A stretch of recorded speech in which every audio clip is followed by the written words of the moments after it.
बैठक में प्रधानमंत्री मोदी का बड़ा फैसला, 3 महीने तक ऑक्सीजन और उससे जुड़े इक्विपमेंट पर नहीं लगेगी बेसिक कस्टम ड्यूटी और हेल्थ सेस। कोरोना से जुड़े सभी वैक्सीन पर 3 महीनों तक नहीं लगेगी बेसिक कस्टम ड्यूटी, प्रधानमंत्री ने फैसला किया। ऑक्सीजन एक्सप्रेस के जरिए तेजी से हो रही आपूर्ति, 24 घंटे में 150 टन ऑक्सीजन नासिक और लखनऊ ट्रांसपोर्ट की गई। दिल्ली में ऑक्सीजन की कमी पर बोले केंद्रीय स्वास्थ्य मंत्री डॉक्टर हर्षवर्धन, मांग से ज्यादा ऑक्सीजन दी जा रही है। डॉक्टर हर्षवर्धन ने कहा, दिल्ली सरकार ऑक्सीजन का डिस्ट्रीब्यूशन ठीक से नहीं कर रही। ऑक्सीजन की आपूर्ति व्यवस्था देश और विदेश दोनों से की जा रही है। डॉक्टर हर्षवर्धन ने जानकारी दी। स्वास्थ्य मंत्री का बयान, 50,000 मीट्रिक टन ऑक्सीजन के लिए अंतर्राष्ट्रीय टेंडर निकाले गए। दिल्ली एम्स में कोरोना मरीजों की भर्ती शुरू, इमरजेंसी डिपार्टमेंट को शुरू। उप मुख्यमंत्री भी मौजूद रहे। गृह मंत्री अमित शाह का बयान, पीएम केयर फंड के तहत ऑक्सीजन आपूर्ति के लिए चलाया जा रहा है विशेष अभियान। गुजरात में 11 ऑक्सीजन प्लांट लगाए गए। गुजरात की जरूरत से ज्यादा ऑक्सीजन के उत्पादन पर राज्यों को वितरित किया जाएगा ऑक्सीजन, गृह मंत्री ने जानकारी दी। देश भर के स्टील प्लांट से राज्यों को 1.43 lakh metric tonne oxygen supply की गई, केंद्रीय इस्पात मंत्री ने बताया। एमपी में ऑक्सीजन के लिए मुख्यमंत्री शिवराज सिंह चौहान ने गृह मंत्री अमित शाह से बात की। अमित शाह ने हर मुमकिन मदद का भरोसा दिया। शिवराज सिंह चौहान ने केंद्रीय मंत्री प्रकाश जावड़ेकर से भी बात की।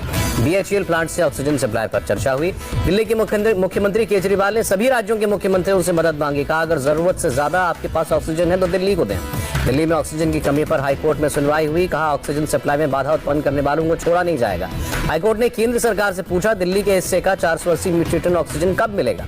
गृह मंत्रालय ने कोर्ट में टैंकर की कमी होने की दलील दी। कहा, दिल्ली सरकार के साथ मिलकर काम कर रहे हैं। सुनवाई के दौरान दिल्ली हाईकोर्ट ने कहा, हम लोग कोरोना का सेकंड वेव कह रहे हैं, लेकिन ये सुनामी है। ऑक्सीजन की कमी की वजह से दिल्ली के राजीव गांधी हॉस्पिटल में कम किए गए कोरोना बेड्स पिछले 2 दिन में 650 से घटाकर 350 किए गए।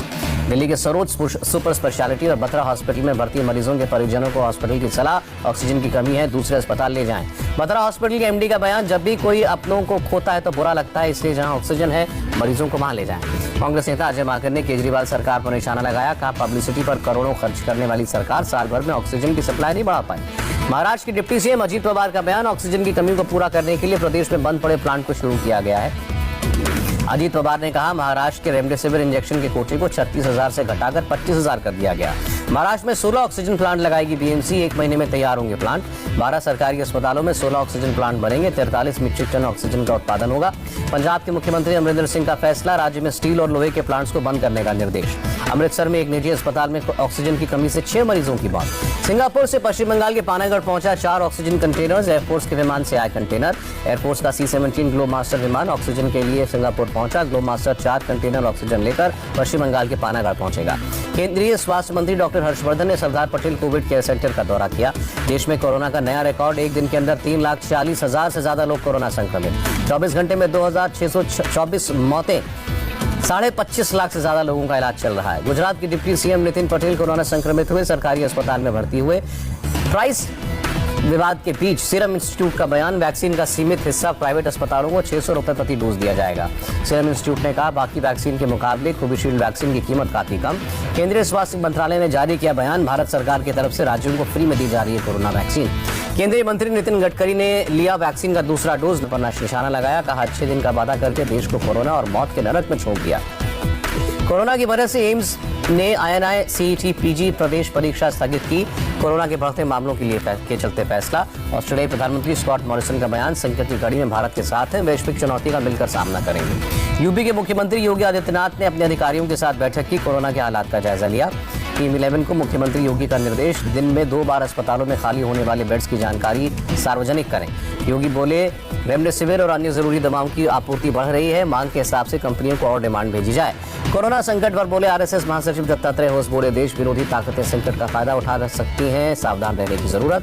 दत्तात्रेय होस बोले ने कहा, कोरोना ने एक बार फिर देश के लिए कठिन चुनौती पेश की, RSS जरूरतमंदों को मदद दे रहा है। सोनिया गांधी ने रायबरेली के डीएम को चिट्ठी लिखी, सांसद निधि के 1 करोड़ 17 लाख रुपए दिए। महाराष्ट्र में कोरोना के 676 मरीजों की मौत, 67,160 नए मामले। महाराष्ट्र में कोरोना पिछले 24 घंटे में कोरोना से करीब 64,000 मरीज ठीक हुए। राज्य में कोरोना से अब तक 63,928 मौतें। मुंबई में कोरोना के करीब 6,000 नए केस, 71 मरीजों की मौत। नागपुर में 24 घंटे में 7,000 से ज्यादा नए कोरोना केस, 82 मरीजों की जान गई। यूपी में कोरोना से 38,055 नए मामले आए, एक दिन में 223 मौतें। बिहार में 24 घंटे में 12,359 मरीज मिले, राज्य में करीब 82,000 एक्टिव केस। राजस्थान में कोरोना के रिकॉर्ड केस, 15,355 नए मामले, 74 मौतें। एक दिन के अंदर गुजरात में 14,097 नए केस आए, 152 मरीजों ने दम तोड़ा। अहमदाबाद में सबसे ज्यादा 5,683 केस, सूरत में 2,686 मामले।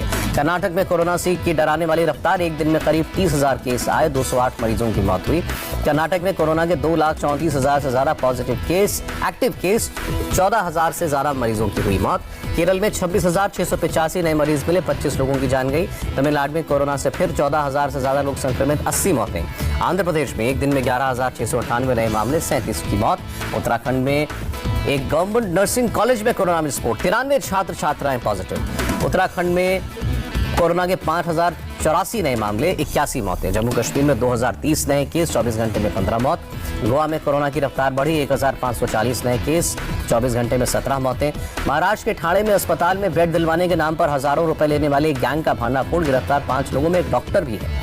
ठाणे के ग्लोबल अस्पताल के आईसीयू बोर्ड में बेड दिलवाने के नाम पर रुपए मांगते थे, मरीजों को रिश्तेदारों से 1 से 2 लाख रुपए तक लेते थे। महाराष्ट्र के यवतमाल से हैरान करने वाली तस्वीर, शराब नहीं मिलने पर कुछ लोगों ने सैनिटाइजर पिया। सैनिटाइजर पीने वाले लोगों को अस्पताल में भर्ती किया गया, 5 की मौत। राजस्थान के डूंगरपुर में थाने में महिला कांस्टेबल की हल्दी रस्म, छुट्टी न मिल पाने की वजह से पुलिस स्टेशन में हुई सेरेमनी। गुजरात के सूरत से कोरोना वॉरियर ने पेश की मिसाल, 4 महीने की प्रेग्नेंट नर्स नैन्सी रोजा रखकर भी लगातार मरीजों की देखभाल कर रही है। हरियाणा में 18 साल से ज्यादा उम्र के लोगों को सरकारी अस्पतालों में फ्री टीका लगेगा, 28 अप्रैल से शुरू होगा रजिस्ट्रेशन। तेलंगाना में सभी लोगों को लगेगा फ्री कोरोना टीका, मुख्यमंत्री केसीआर ने ऐलान किया। ले पहुंचाई गई कोरोना टेस्टिंग के सैंपल को स्टोर करने वाली मशीन, चिनूक हेलीकॉप्टर की ली गई मदद। तमिलनाडु सरकार ने कोरोना को लेकर लॉकडाउन की नई गाइडलाइन जारी की, शादी समारोह में अधिकतम 50 मेहमान शामिल हो सकेंगे। तमिलनाडु में 26 अप्रैल से ब्यूटी पार्लर, सैलून, स्पा और नाई की दुकानें बंद होंगी, सभी धार्मिक स्थल भी बंद रहेंगे। जम्मू कश्मीर में लगाया गया 34 घंटे का कोरोना कर्फ्यू, 26 अप्रैल सोमवार सुबह 6 बजे तक कर्फ्यू। कर्फ्यू के दौरान जम्मू कश्मीर में आवश्यक और आपातकालीन सेवाओं को छूट, सभी बाजार बंद रहेंगे। जम्मू कश्मीर में 18 से 45 साल के लोगों को फ्री में टीका लगेगा, उपराज्यपाल मनोज सिन्हा का ऐलान। सिलचर के एक हॉस्पिटल में बिना कोरोना टेस्ट कराए भागे 98 हवाई यात्री, मामले की जांच जारी। पश्चिमी ऑस्ट्रेलिया में लगाया गया 3 दिन का लॉकडाउन, कोरोना के बढ़ते मामलों की वजह से फैसला। बीजेपी अध्यक्ष जेपी नड्डा वर्चुअली करेंगे बची हुई चुनावी रैलियां, कोरोना की मीटिंग भी वर्चुअली कर रहे हैं नड्डा। बंगाल चुनाव को लेकर मुख्य चुनाव आयुक्त ने बैठक की, प्रचार के दौरान कोरोना नियमों के उल्लंघन पर कड़ी कार्रवाई करने का निर्देश दिया। बीजेपी ने चुनाव आयोग से टीएमसी नेता फिरहाद हकीम की शिकायत की, कहा कोलकाता नगर निगम के सोशल मीडिया पर अब भी लगी है हकीम की तस्वीर। नॉर्थ 24 परगना के नौहाटी में बमबारी की घटना को लेकर बीजेपी में रोष, कार्यकर्ताओं ने नौहाटी पुलिस स्टेशन के बाहर किया प्रदर्शन। जस्टिस एनवी रमन्ना बने भारत के चीफ जस्टिस, राष्ट्रपति ने